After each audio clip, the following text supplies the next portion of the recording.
Bonjour à tous, soyez le bienvenu aujourd'hui sur notre deuxième webinaire. On va traiter de nouveau la mobilité électrique aujourd'hui. Je suis Steven van Deun, je mène le business de e-mobility pour ABB en Belgique et Luxembourg. Et je suis ici avec David. David van Olden, je suis le spécialiste pour le EVCI ici en Belgique et en Luxembourg, où je peux t'aider avec notre solution EV. D'abord, on va faire une récapitulation du développement qui se présente aujourd'hui sur le marché de la mobilité électrique. On voit une ambition de plus d'1 million de véhicules électriques sur les routes belges d'ici vers 2030. On voit du côté droite sur les slides, on voit l'évolution que le International Energy Agency prédit pour la Belgique, c'est-à-dire une évolution des véhicules électriques qui sont indiqués en bleu. En 2030, comme dit, 1 million de véhicules électriques. Il y a aussi une partie encore qui est montrée en purple, qui sont les batteries electric vehicles hybrides, donc qui ont aussi encore un moteur de combustion, et ce moteur de combustion aussi livre électricité pour la propulsion du véhicule. Et on voit avec la couleur gris aussi les vannes électriques qu'on ne voit pas très souvent encore sur notre route aujourd'hui, mais dans le futur, il y a aussi toutes les entreprises logistiques qui regardent aussi à électrifier leur fleet de vannes électriques. Donc 2050, comme vous voyez, la plupart des véhicules sont électriques et les hybrides, ils ont un pic en 2035, mais ils vont diminuer sur les routes belges, probablement vers 2050. Belstat aussi garde les statistiques, combien de voitures électriques il y a sur les routes aujourd'hui. Dans le graphique à droite, vous avez les chiffres Belstat jusqu'en 2018 sur les routes belges en Wallonie. Donc il s'agit de plus de 2000 ou presque 2000 véhicules fin 2018. On estime qu'on arrive à plus de 10 000 voitures en Wallonie fin de cette année-ci. Si on regarde tout le marché belge, donc aujourd'hui il y a 6 millions de véhicules qui sont sur notre route. Si on électrifie 20% de ces véhicules, on aura 1,2 million de véhicules électriques sur notre route en 2030. C'est ça ce qui est prédit aussi par une étude de Deloitte qui date de mi-2019. Si on traduit ça en infrastructure qu'on a besoin pour charger tous ces véhicules électriques, nous on voit en moyenne en Europe que on a besoin de 2 chargeurs continus de courant alternatif, donc chargeurs lents pour 2 véhicules électriques, et on a besoin pour chaque 50 véhicules électriques de un chargeur rapide, donc un chargeur qui est de courant continu. Donc dans 10 ans, ça veut dire ces chiffres se traduisent on a besoin de 1,8 million de chargeurs courant alternatif et 24 000 chargeurs courant continu sur le territoire belge. Si on traduit ça aussi dans des chiffres en produits et installations et le coût qui va avec, on voit que pour une taille de marché, ça représente chaque année au niveau belge de presque 2 millions d'euros en produits et 115 millions d'euros en travaux d'installation. Donc en total, une bonne 300 millions d'euros de marché qui sera disponible en Belgique pour pouvoir charger ces véhicules véhicules qui seront présents en 2030 sur notre route. Ça exclut les coûts supplémentaires pour renforcer les connexions réseau pour livrer cette énergie électrique dans les voitures.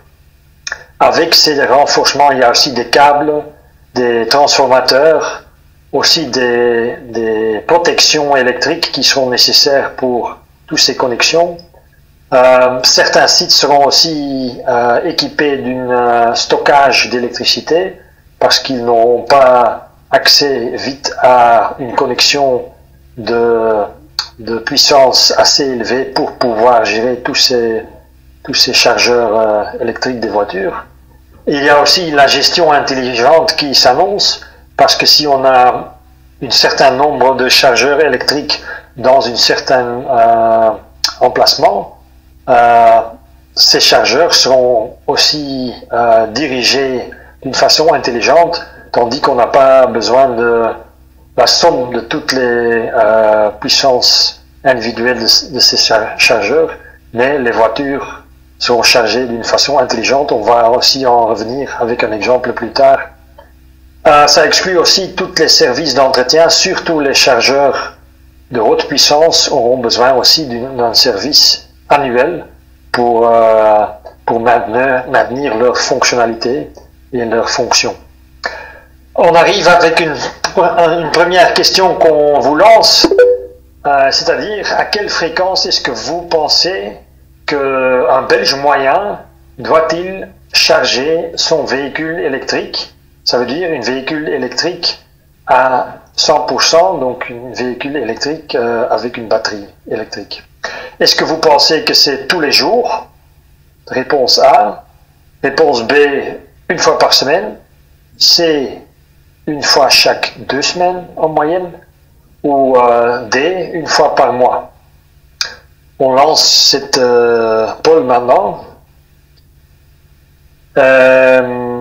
Pour pouvoir répondre à cette question, il faut un peu estimer combien un Belge moyen fait de kilomètres par an, combien d'énergie on a besoin pour faire 1 kilomètre et combien d'énergie en moyenne il y a dans une voiture. Si on a tous ces paramètres, normalement on peut calculer ça. La réponse sur cette question. On voit dans le poll que pas mal de gens pensent qu'il y aura besoin de sessions de charge qui sont assez fréquentes. Donc on voit que la réponse A et B gagnent ici dans le poll.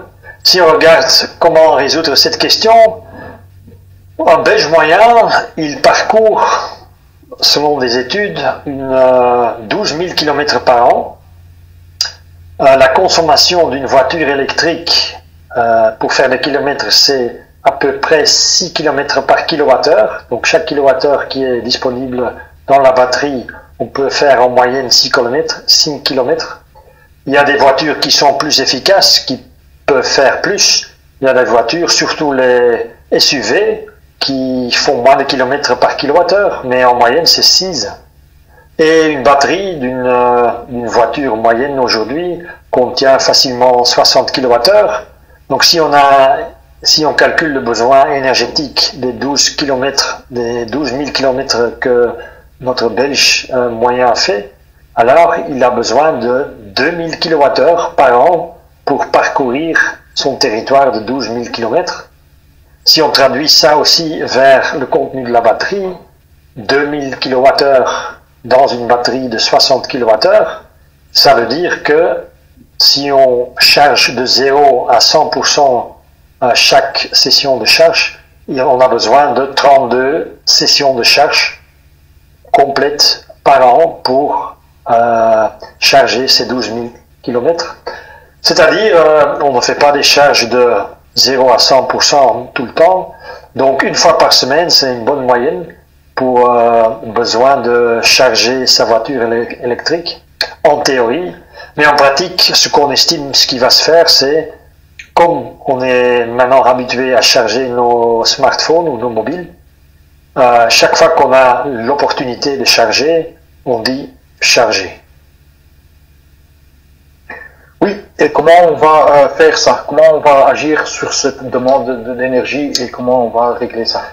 Oui, s'il y a plus de chargeurs, on a aussi besoin de plus d'infrastructures pour pouvoir transporter l'électricité vers ces chargeurs.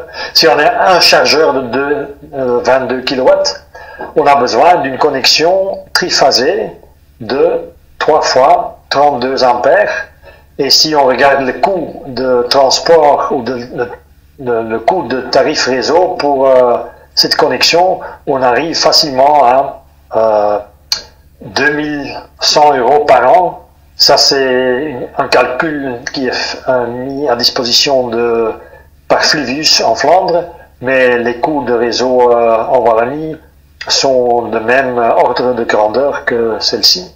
Si on augmente avec un chargeur supplémentaire, on a aussi besoin à doubler la puissance de la connexion. Donc on arrive à 363 ampères de connexion et aussi le coût de tarif de réseau presque double pour cette connexion. 3 chargeurs, il y a des connexions à 3 fois 80 ampères. Le coût arrive à plus que 5000 € par an. Et une connexion lourde, comme on dit, c'est 3 fois 160 ampères en triphasé. Et le coût pour cette connexion arrive facilement à 20 000 € par an. Et ça, c'est pour les connexions où aussi peut-être des trucks ou des bus sont connectés. Ce qu'on voit, ce qui est le problème pour ces connexions, pour ces chargeurs, l'emplacement avec ces chargeurs-là, c'est de ne pas dépasser la capacité de la connexion électrique vers le réseau et donc ne pas faire sauter le fusible. Ce qu'on voit de plus en plus aussi pour les connexions résidentielles, que le fusible saute et alors toute la maison ou tout le bâtiment n'a plus d'énergie, n'a plus d'électricité, donc on veut essentiellement éviter cette situation. Et de plus en plus, on regarde aussi à combiner des panneaux solaires ou des moyens de génération par éolienne sur le site, avec aussi peut-être une batterie pour pouvoir gérer la connexion. Donc la batterie se charge par goutte en temps où il n'y a pas beaucoup de charge sur le site et qui peut donner toute son énergie quand on a besoin.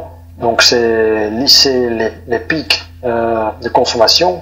Mais aussi des bâtiments peuvent aider à gérer l'énergie. Il y a peut-être certaines applications dans un bâtiment qui nécessitent pendant un certain temps pas d'énergie et donc qu'on peut retarder ou avancer dans leur consommation. De plus en plus, on arrive à un système qui est assez complexe. ABB a aussi des solutions disponibles pour gérer cette complexité et donc pour optimiser le comportement énergétique d'un site. C'est surtout fait par un gateway local parce que l'électricité est en temps réel. On doit gérer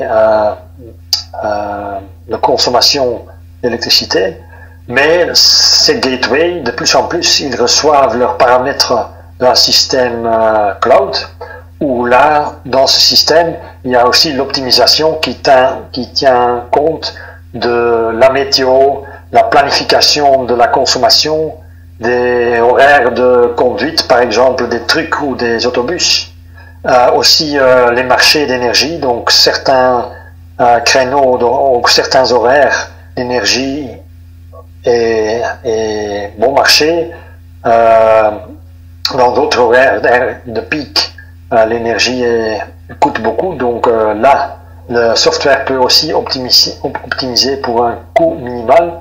Et dans le futur, aussi les échanges bidirectionnels d'électricité avec des voitures électriques sont aussi possibles.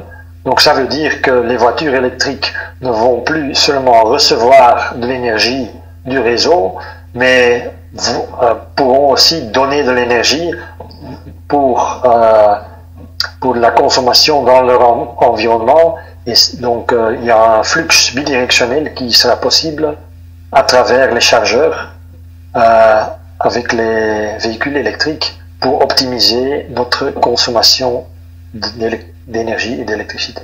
On parle aujourd'hui pour les solutions locaux, pour les maisons, et pour ça, on a aussi la possibilité d'avoir une solution intelligente avec un compteur intelligent qu'on doit ajouter dans notre installation à la maison pour éviter qu'on sauve le plomb, comme on dit. Alors ça, je vais te démontrer avec un lien qui sera disponible dans le chat, où tu peux aussi voir comment on comporte à la maison de maintenir la continuité d'avoir l'électricité si on cherche la voiture en combinaison de d'autres outils qui sont utilisés à la maison. Ici un petit démo qu'on peut t'expliquer comment ça se fait. On a ici un réseau disponible de 11 kW. Si tu vois, ça c'est la ligne noire. Tu as la ligne grise qui indique la consommation d'électricité de la maison. Si on allume le chargeur, tu vois la ligne rouge qui monte et qui reprend la puissance assez forte. Mais si on installe un compteur intelligent, il peut gérer ça en combinaison avec un four ou une machine à laver qui démarre et qui va aussi prendre une partie du puissance disponible. Comme ça, tu évites que le plomb saute, mais tu as contenu un chargement vers la voiture. Tu as aussi ton four qui puisse rester allumé et tout reste en fonction de la maison. Ici, comme ça, tu as une version assez dynamique. Merci, David. Et comment ça se présente dans notre solution alors? Dans notre solution, on a déjà aussi intégré quelques fonctionnalités qui sont disponibles, comme on peut voir ici sur cette image. Comme nous avons le montré, c'est une solution qu'on peut mettre dans les maisons.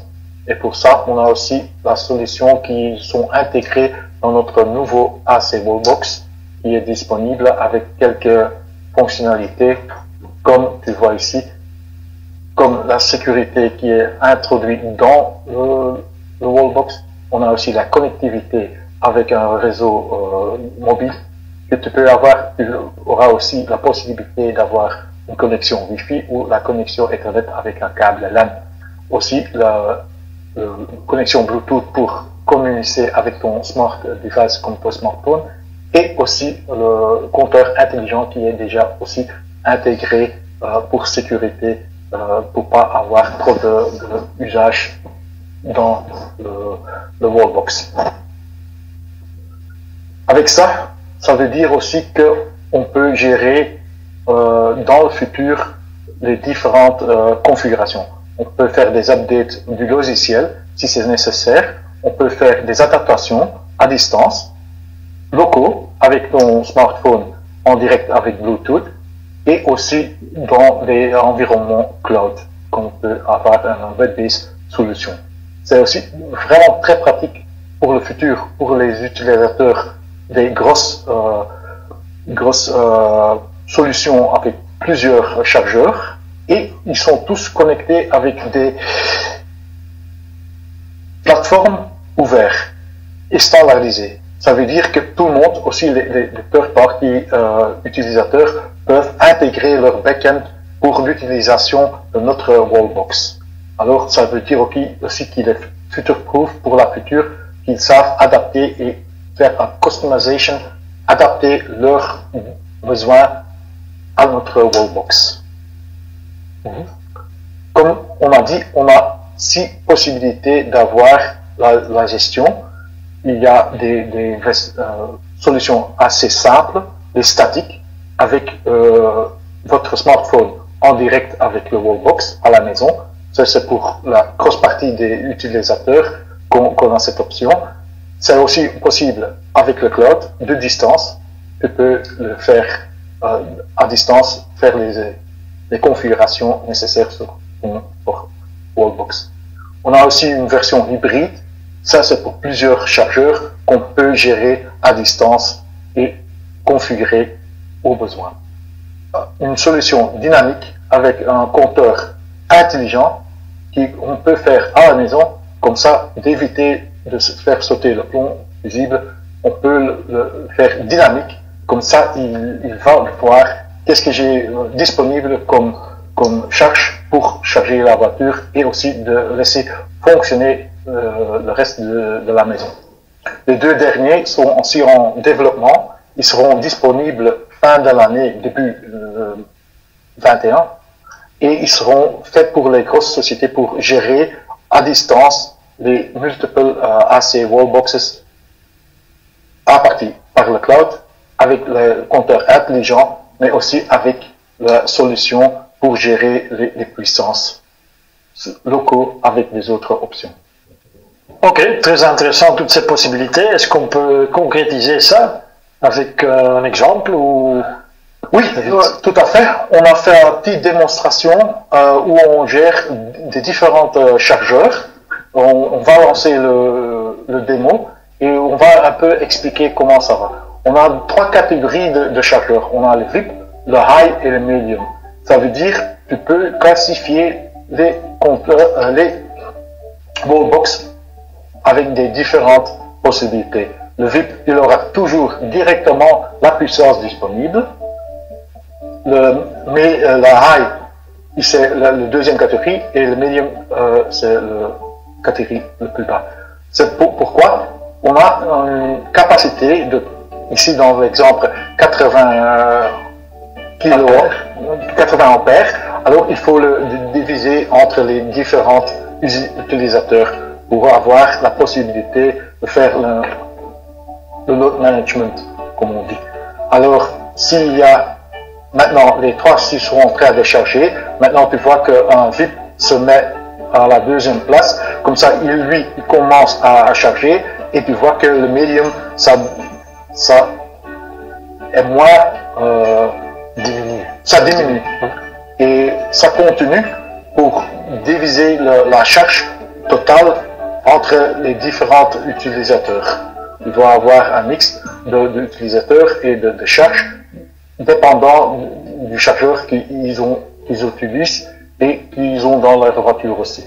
Il va y avoir un mix d'usage. Donc le deuxième medium, il ne reçoit pas d'énergie maintenant? Non, il est en attente parce qu'il n'y a pas assez disponible pour continuer à charger cette voiture-là. Ça, c'est parce que les VIP et les High, ils ont la priorité avant le midi. Maintenant aussi, le midi, il s'arrête complètement. Il n'y a aucune charge qui passe parce que la consommation est trop haute par les autres. Ça, on peut définir dans un bâtiment où on peut avoir des différents chargeurs. Une fois qu'un VIP part, il y a la consommation qui peut être distribuée vers les autres voitures. Comme ça, on peut avoir avec une limitation faire plusieurs chargements sur des différentes voitures. Ok, très intéressant pour un parking. Et pour ma maison, est-ce qu'il y a des solutions aussi pour ma maison? Oui, pour la maison aussi, on a des solutions avec un compteur intelligent qu'on peut installer dans notre installation. On peut l'intégrer, comme ça on peut faire un chargement dynamique. On peut laisser charger la voiture en combinaison des autres usages électriques comme un four ou une machine à laver à ce moment-là.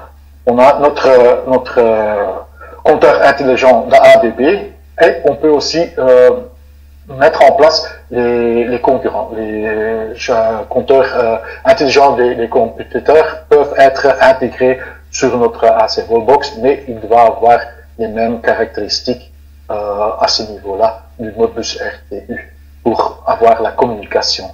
Ok, très bien, merci David pour cette information sur ma maison. On va continuer avec un overview de toutes les solutions que ABB a dans son portfolio pour charger des voitures électriques, c'est-à-dire en gauche, sur votre gauche ici, il y a la solution de courant alternatif, donc notre AC Wallbox, qui typiquement est utilisé dans des situations où les voitures se sont positionnées pendant 4 à 16 heures, c'est-à-dire une solution destination charging. Donc la voiture reste sur place pendant un certain temps. Sur la droite, les 3 solutions sur votre droite, ils sont tous de courant continu, c'est-à-dire le premier c'est notre DC Wallbox, c'est un produit qui a une taille de 1 A2, c'est-à-dire 4 A4, papier A4 dans un rectangle à peu près, et qui peut charger une voiture en courant continu, maximum 24 kW. Le troisième, c'est notre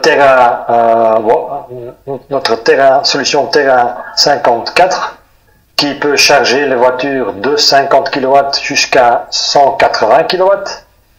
Et le Very High Power, donc le DC High Power, il peut charger des voitures jusqu'à aujourd'hui des puissances 350 kW.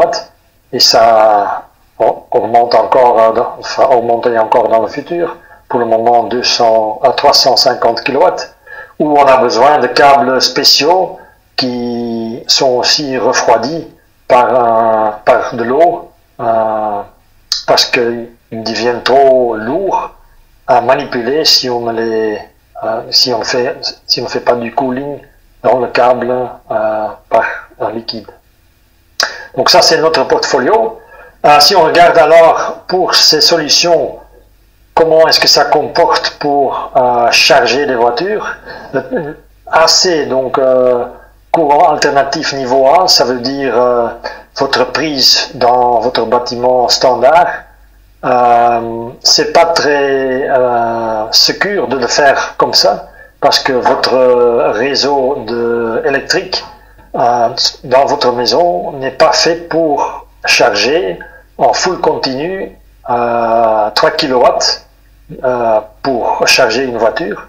Donc notre avis est de mettre une solution dédiée à charger des voitures, et ça c'est le niveau AC type 2, et ces solutions typiquement ils chargent des voitures de 3,8 kW jusqu'à 22 kW, et pour une voiture de 40 kWh de contenu énergétique, ils prennent de 11 heures jusqu'à 2 heures pour charger en plein. Ça veut dire que ces solutions-là, ils ont la capacité de mettre par heure dans la voiture de 20 à 110 km par heure. Donc 20 à 110 km peuvent charger votre voiture par heure que vous branchez votre voiture à un AC Wallbox.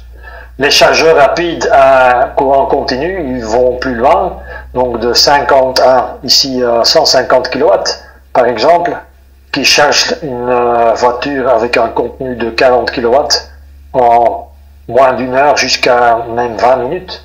Donc ils ont une capacité beaucoup plus élevée à mettre des kilomètres de transport dans la voiture. Ici, la différence entre le chargement en courant alternatif vers courant continu. Donc, pour la charge en courant alternatif, le onduleur à bord de la voiture, il va décider à quelle puissance vous pouvez charger cette voiture, parce que c'est cet onduleur qui transmet le courant alternatif vers le courant continu qui est nécessaire pour mettre dans la batterie. Donc, il se peut que vous branchez votre voiture avec une capacité de 7,4 kWh d'onduleur à un point de AC de 22 kW et votre voiture va se charger avec une puissance de 7,4 kW et pas avec une puissance de 22 qui est la capacité de la borne de recharge AC. En contraire, pour les bornes de recharge de courant continu, là, si vous avez une borne de recharge de 24 kW, par exemple notre DC Wallbox ou un point de recharge Terra, si eux ils livrent 24 kW ou 50 kW, c'est aussi cette puissance qui peut arriver ou qui va arriver dans la batterie parce que c'est directement courant continu dans la voiture. Pour ça, c'est très important de faire le meilleur choix. Quel type de chargeur ou quel type de borne on doit prendre. On a un lien qui sera disponible dans le chat où on peut introduire deux options. Une option, on va le démontrer comment le faire, c'est où va-t-on passer la borne? Dans la maison, dans un bâtiment, hôtel, appartement, ou c'est aussi très important le temps de chargement. Est-ce que ce sera pour 8 heures? Est-ce que ce sera pour 2 heures ou moins?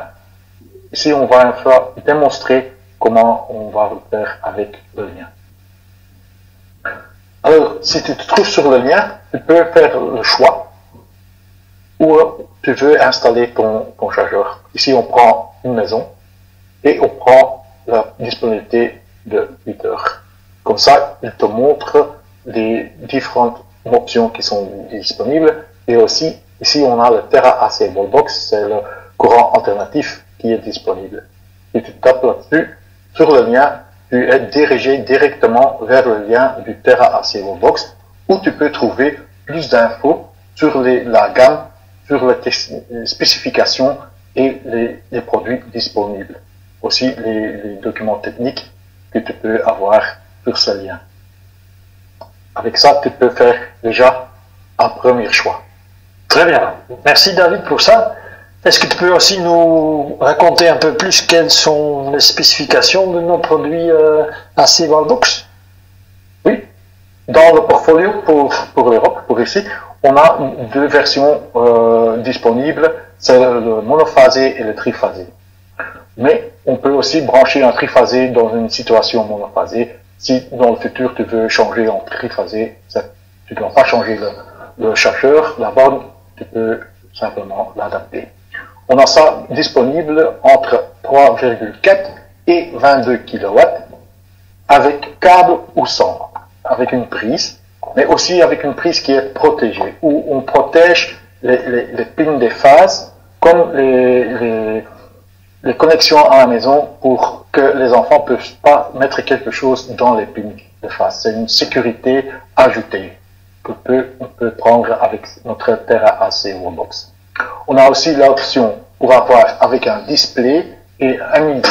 Ça veut dire que c'est un certificat qui dit que la consommation d'électricité est correcte et on peut faire un chargement, un paiement officiel. Si on prend le chargeur en production pour charger des gens et tu veux les laisser payer, il doit avoir la certification MID et un display que le client peut voir combien il a consommé et combien il doit payer pour ça.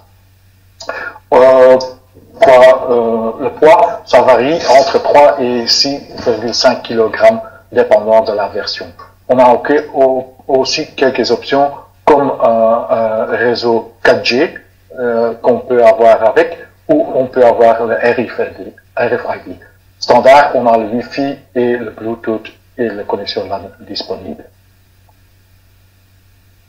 Il y a aussi un petit codage derrière notre produit. C'est ici l'exemple qui vous va clarifier comment le codage est fait. Ça commence toujours avec TAC, ça veut dire le Terra AC pour le courant alternatif. Le W, c'est parce que c'est un wallbox qu'on place contre le mur. Après, tu as le chiffre qui va indiquer la puissance que tu as choisi. Ça peut varier entre 4, 7, 11 ou 22 kW. Mais même si tu prends 22 kW, tu peux le changer entre 11 kW aussi. On a aussi la version avec câble ou sans câble, avec la prise, avec la protection. Et on a aussi une version avec le RFID, avec des cartes RFID pour démarrer le chargement. On a aussi l'option avec le display, le MID. Ça, c'est toujours ensemble. Tu as toujours un display avec le MID. Et tu as aussi la possibilité d'avoir la module SIM pour intégrer la carte SIM dans votre borne. On a aussi des accessoires. Un des accessoires est un pédestal simple avec une boîte en plastique où on peut intégrer des protections de sécurité sur un riding, comme un disjoncteur ou un fusible. Aussi, si c'est nécessaire d'ajouter, il y a la possibilité de faire dos par dos bornes. Vous êtes disponible quand? C'est pour l'instant pas disponible, sera disponible début de l'année prochaine, donc on aura cette boîtier. Ce qui est disponible sont les pédestals qui sont très intéressants pour mettre deux bornes, dos par dos, avec l'intégration des composants comme le disjoncteur et comme le différentiel. C'est très important aussi pour le câblage électrique d'aller vers un à deux poteaux qu'on peut régler avec cette poteau. On a aussi un très simple où on peut mettre une borne sur un poteau. Il n'y a pas la fonctionnalité d'intégrer des produits DIN sur ce poteau-là. Ça, c'est aussi quelque chose qui est disponible. La même chose, on a aussi des cartes RFID disponibles avec ou sans logo. Ce sont des produits blancs. Tu peux aussi utiliser tes cartes RFID que tu as aujourd'hui. Tu peux les intégrer sur notre borne AC aussi. C'est aussi possible. Tu es libre là-dedans de les utiliser. Aussi, on ajoute un garantie en plus du garantie standard. En Europe, on a un garantie standard sur les produits de 2 ans. On peut ajouter jusqu'à 3 ans. Ça veut dire que tu as une garantie de 5 ans sur votre borne au niveau de hardware. S'il y a quelque chose, cas de figure, tu peux avoir un remplacement avec cette garantie. Ok, très intéressant. On a aussi pas mal parlé déjà de sécurité. Est-ce que tu peux nous raconter un peu plus, David, sur la sécurité des installations? Qu'est-ce qu'on doit faire en Belgique pour pouvoir installer et certifier aussi ces installations? Certainement. Chez ABB, c'est très important d'avoir la sécurité. C'est pour ça qu'il y a déjà beaucoup de sécurité intégrée dans la borne. On a mis les protections de surtension, on a la protection contre la perte vers la terre, on a aussi intégré un compteur dans la borne pour calculer la puissance, aussi la protection pour DC, pour les courants DC, qui sont hauts de 6 mA, c'est aussi détecté et il va arrêter directement le chargement. S'il constate qu'il y a une perte, il va l'arrêter en sécurité. Ça, c'est dans la borne. Mais, dans les installations à la maison, il faut aussi adapter votre installation et il y a différentes possibilités. Mais faites attention, il faut toujours tenir en compte les directives et les règlements de la RGIE concernant les installations à la maison. Il faut bien prendre en compte leurs directives, comment le faire une installation comme ça. Et c'est très important d'avoir des bons différentiels. On a quelques exemples qu'on va une fois expliquer. Ici, il y a un exemple avec notre différentiel dans la maison de 300 mA, un type A, où on doit ajouter pour le borne un différentiel, ici dans le cas de figure, type A, mais avec le 6 mA DC protection intégrée. Ça, c'est une possibilité qu'on peut faire avec une borne à la maison ou on adapte l'installation. C'est aussi possible d'ajouter un différentiel type B en parallèle du différentiel de la maison de 300 mA. On ajoute un type B de 30 mA ou dans le cas de figure qu'on a une version spéciale, c'est aussi possible avec la différenciation A avec l'option de protection DC de 6 mA. Dans ce cas, on peut faire les deux. Une troisième solution, c'est avec sur le parti rentrée avec un différentiel type B de 300 mA. Alors ici, pour la borne, on prend aussi un différentiel B pour la protection. N'oublie pas, chaque borne installée doit avoir sa protection en lui, avec le différentiel type A avec l'option 6 mA DC ou un type B, mais chaque borne va avoir le différentiel et aussi le disjoncteur pour protéger l'installation. Alors, avec tout ça, qu'on sait maintenant d'avoir le choix des différents types de AC, aussi les différentes protections qu'on a disponibles. Pour ça, on a aussi un tool disponible où tu vas trouver le lien dans le chat et on va faire une petite démonstration de partie du choix de la borne jusque la protection et même sur le compteur intelligent qu'on peut ajouter dans la configuration. Avec ça, tu auras un bon pour aller vers les grossistes pour demander un prix pour tous ces composants disponibles que vous avez besoin. Ok. Alors, on démarre ici dans le cas de figure, on prend la AC Wallbox et là tu as les différents choix que tu peux faire et ça dépend de ce que tu as besoin. Si tu as besoin d'un monophasé, un triphasé, si c'est 3,4 kW ou 22 kW. Là, tu peux faire les options, les différents choix. Ici, on prend l'exemple d'un 22 kW borne avec la version 4G ajoutée. Comme ça, tu auras un liste court où tu peux choisir. Même tu peux avoir un avec ou sans câble dans ce info. Si tu allais vers le numéro d'article et tu tapes là-dessus, tu auras un autre lien aussi pour donner plus d'infos.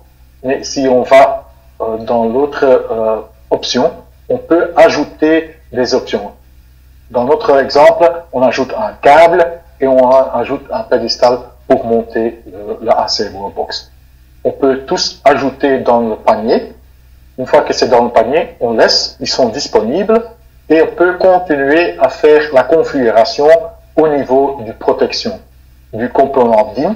Là, on peut choisir la protection du différentiel et le disjoncteur. Ici, on commence avec le différentiel. Dans le cas de figure qu'on a pris, on a pris un 32 ampères 22 kW. Alors, il faut aussi, c'est un triphasé. Alors, il faut aussi choisir un différentiel triphasé. Ici, on prend celui avec type B, 30 mA, et ça nous donne des options qu'on peut ajouter dans le panier. On peut avoir aussi plus d'infos techniques et on peut l'ajouter dans le panier, comme ça il est ajouté avec notre borne.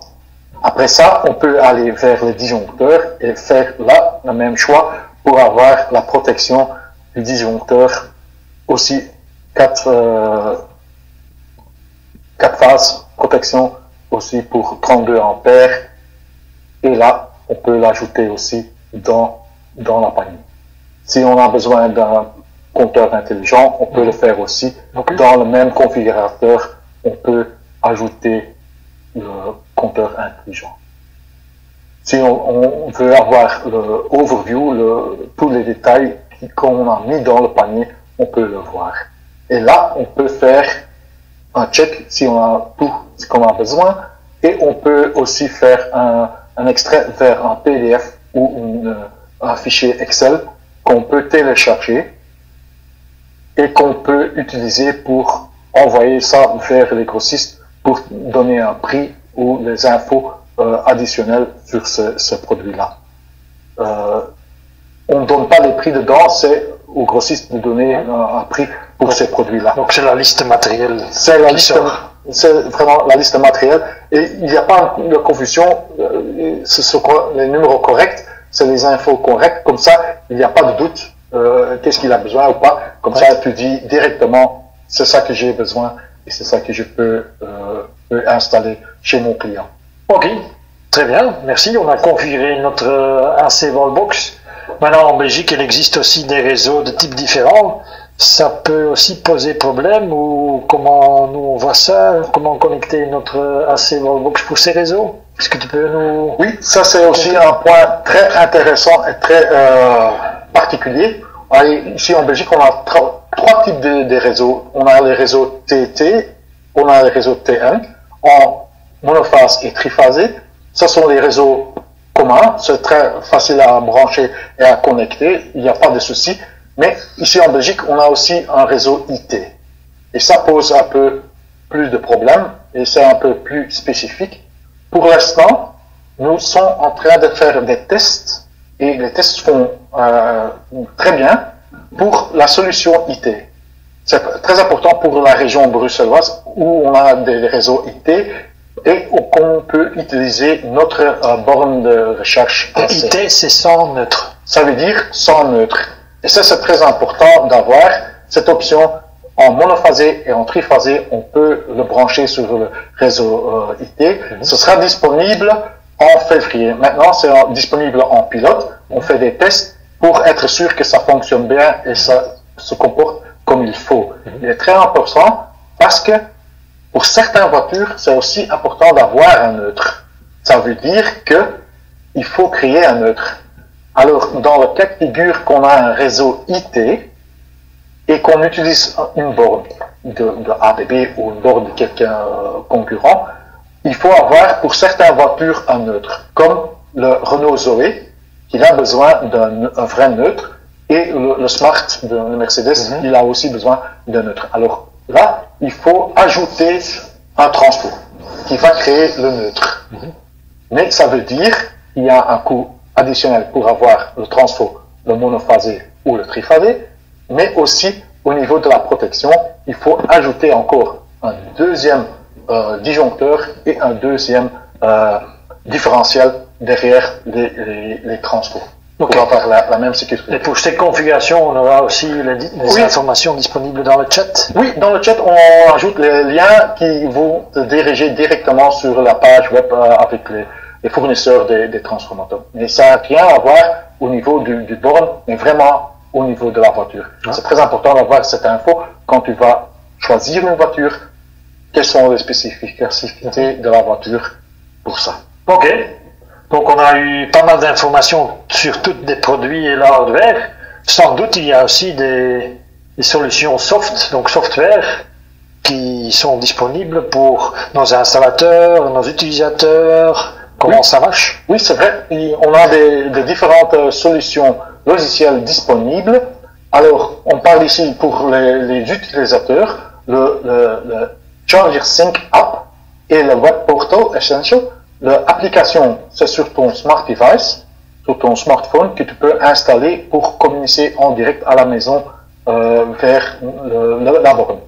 Ça, on peut télécharger. On passe le lien aussi avec le Google Play et la Apple Store, mais aussi avec la code QR que tu peux prendre en image pour télécharger. Là, une fois que tu le télécharges, tu peux t'enregistrer pour faire la configuration. Cette info est aussi disponible dans notre boîte de TerraAC. Le Essential Web Portal, c'est aussi pour ceux qui vont utiliser ça à distance et qui vont gérer plus de bornes pour des sociétés. Ils vont utiliser le portable pour faire un vue comment se comporte le TerraAC et pour le configurer. Là, on met aussi le lien disponible où tu peux aller chercher ou trouver les infos sur le Charger Sync Essential Portal Web et tu peux t'enregistrer. Fais attention, on peut qu'être branché sur un des deux. Si tu choisis l'app, on doit utiliser l'app. Si tu choisis le portable, il faut choisir le portable.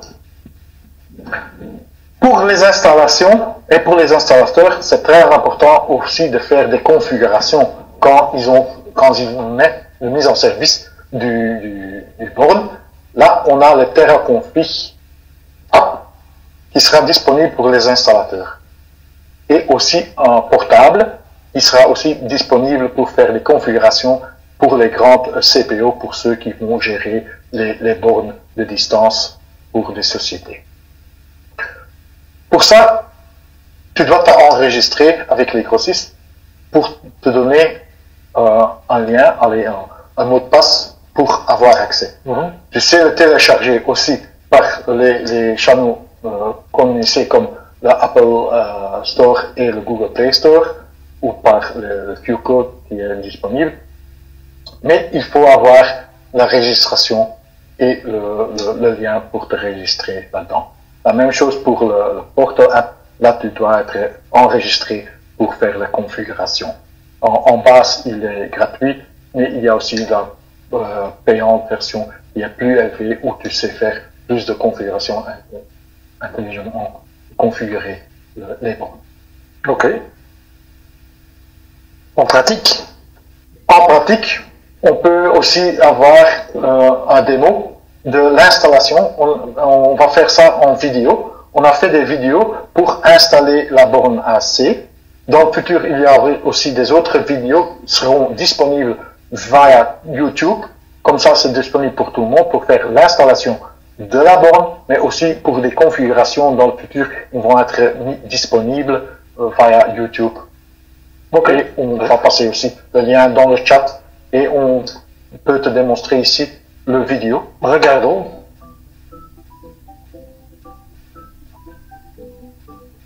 In this video, you will see how to correctly install the Terra AC wall box onto a wall. Before beginning work, make sure that you have all of the components required. The Terra AC wall box, a power supply cable, 2 M6 by 60 screws, 2 M6 by 120 screws, 2 yellow plastic plugs, 8 by 60L, and 2 white plastic plugs, 10 by 60L. Other tools that you will need are a pencil, a spirit level, a ruler, a drill, and 2 screwdrivers. Depending on local regulations, upstream devices may also be required. Please open the Terra AC wall box and make sure you have all the items required to complete the installation successfully. Please note that the ABB Terra AC wall box must be installed by a qualified electrician and in accordance with the electrical codes and ordinances. Find a wall in the location you wish to install the Terra AC wall box. Make sure that the correct cables and power supply are available, and ensure your cabinet has enough space for upstream devices if required. Make sure to switch off power during installation. Next, mount the Terra AC wall box on the wall. Take the installation template and place it on the wall. Use the spirit level to correctly place it. Verify that the charging cable can easily reach the vehicle inlet from the spot you have chosen. Use a pencil to mark the 4 mounting holes on the wall. Then remove the template and drill 2 holes at the top and 2 holes at the bottom, each 8 millimeters in diameter in the marked locations. Take the yellow plug and insert them into the upper holes. Then take the plug and insert them into the lower holes.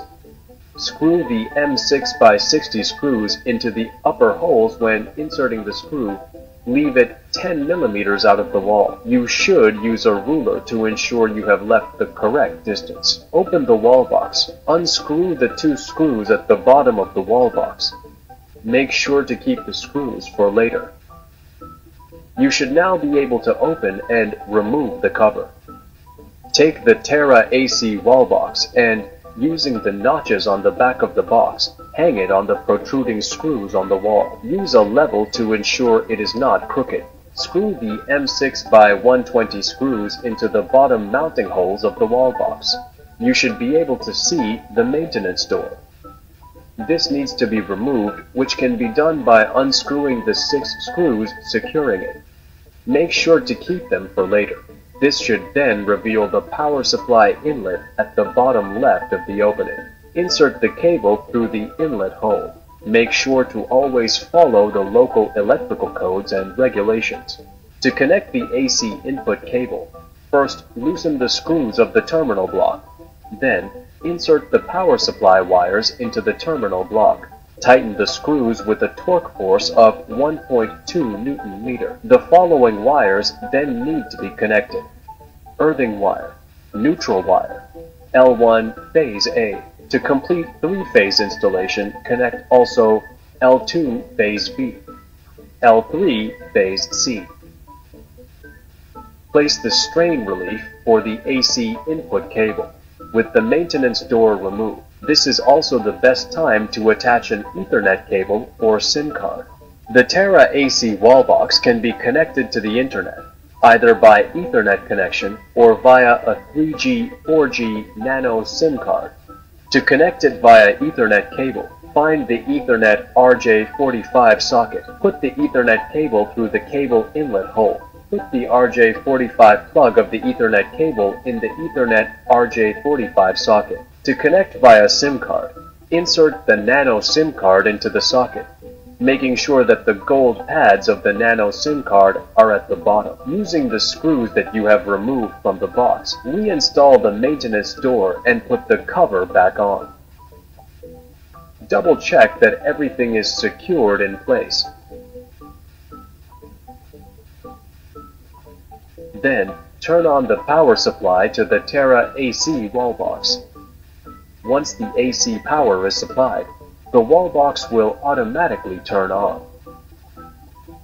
Let's finish by recapping the steps involved in installing the Terra AC wall box. First, find a wall with a power supply. Next, use the template to mark where to drill the holes to mount the wall box, ensuring the cable will reach the vehicle inlet. Then, install the top screws. Remember to leave them protruding 10 millimeters. Next, open the wall box by removing the 2 screws at the bottom. Hang the wall box on the protruding screws and screw the remaining M8 by 120 screws into the bottom mounting holes. Remove the maintenance door and connect the power supply cable to the power supply inlet. Attach the Ethernet cable or SIM card. Screw the maintenance door and cover back on. Then turn on the wall box. Switch on the AC power supply to start the charger. The Terra AC wall box will turn on automatically.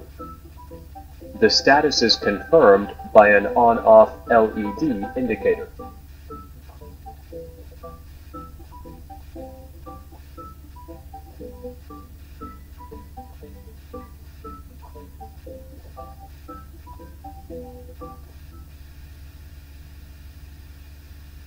Voilà, avec ça on a montré la pratique de l'installation aussi.